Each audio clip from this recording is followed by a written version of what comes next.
दोस्तों असा इस टाइम पहुँच आए अपने रिश्तेदारों के घर नाने हुण दे घर तो असा आए तो देखो माशाल्लाह चूअर मौसम शोसम दे वजह नाल देखो चूअर मैच वगैरह खेलते पैन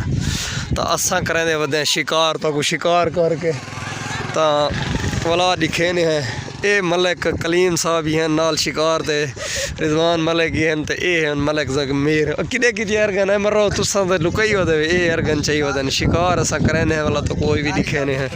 फार्मे वगैरह ते पहुँच आए तो ये दुआएं देखो जिन्हें को अर्गन है वो बैठे उथा परली पटड़ी दे वो सब को नहीं तो हकले दो बाग शग लालियां शालियां जेड़ी कशे गिरे मेरे तो लब दिन ता असा हाकला शाकला देने तो लेकिन इन्हें को शिकार नहीं है थी पे तो बिल्कुल शाम का टाइम थी गया हूँ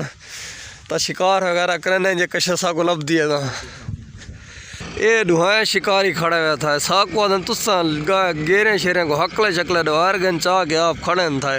ये दू शोदे मेरे नाल मुलेर आए वदन शाम का टाइम ये गरीब शोदे सारी दीवार कमान छिले तो ई टाइम आज सारे वाठे चाह गए शाम का टाइम क्योंकि अज ये कमान की छुट्टी बारिश की दीवार है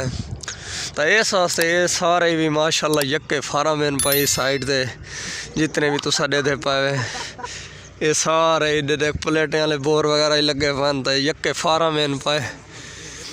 ये है असा वधे मामू हुनी दे घर था ये उस साइड ते मतलब है कि ये है कमांद तो ये देखो किमें VIP कमांद है पिया कुछ छोटा तो कुछ वड्डा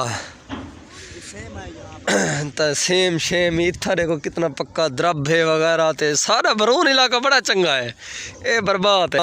ये इतना एक पिया नवा ही नाल नज़दीक फार्म बनता पिया तो असा क्यों ना उनका व्यू तो दिखाऊँ चाहो पर मिट्टी शिट्टी लगी पई है सामने तो ये बनता पाए फार्म ये आला सामने ते पर कुत्ते प्लेटिया ना बोर वगैरह ही नवा लगा पाए तो हूँ असा वेने है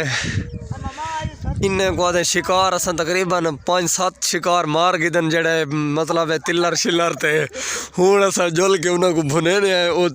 चाहिए वदन छुआर तो जुल के उन्हें पके ने शके ने है तो वाला खांदे से हूँ असा ये वाले छुआर को विच वड़े पाए मछली पकड़न वास्ते ये विच वड़ता पाए मछली पकड़ना पाए फार्म में द्रक मारे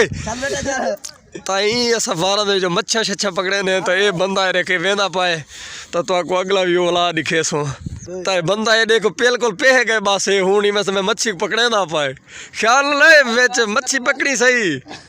पकड़ मच्छी तो फाइनली असा मछली शछली का शिकार भी कर गिदे तो बिया भी शिकार कर गिदे हूँ असा मैंने पाए गार दो तो इतना ही वीडियो तक रहने एंड अगर सारी वीडियो तक पसंद है तो सारे चैनल को ज़रूर सब्सक्राइब लाइक करे सो और कमेंट्स करे सो तो इंशाल्लाह नवी वीडियो नाल मिल सो तब तक के लिए अल्लाह हाफिज़।